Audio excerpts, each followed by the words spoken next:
मोठ्या मनाच्या माणसांना कधीही मूर्ख समजू नका, वेंधळं समजू नका. कारण त्यांना सर्व दिसत असतं.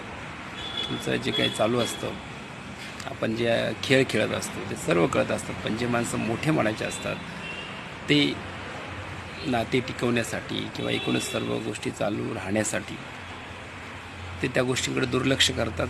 आणि याच दरम्यान काही लोकांना वाटतं की आम्ही समोरच्याला फसवलं, त्याला काही कळत नाही, त्याला सर्व कळत असतं, पण तो त्या छोट्या गोष्टींच्या खूप पुढे गेलेला असतो.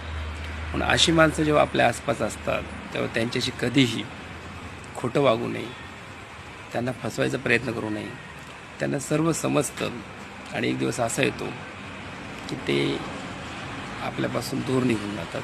कारण मोठ्या मनाची जी चांगली माणसं आहेत, जेन्युइन, त्यांना आयुष्यात फक्त प्रामाणिकपणा हवा असतो. बाकी त्यांना पैसा, संपत्ती, बाकी गोष्टींचा काहीसा मोह नसतो. त्यांना हवं असतं की समोरच्या व्यक्तींनी, समोरच्या सर्व लोकांनी जे आमच्या आसपास आहेत, ज्यांच्यावर आम्ही जेवढा जीव टाकतो तेवढाच जीव समोरच्याने टाकला पाहिजे.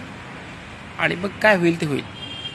पण इथे थोड्या स्वार्थासाठी किंवा कंटाळा आला म्हणून किंवा काही वेगवेगळी कारणं असेल त्यासाठी आपण या मोठ्या माणसांची मनं दुखवतो आणि खूप मोठं नुकसान करून घेतो.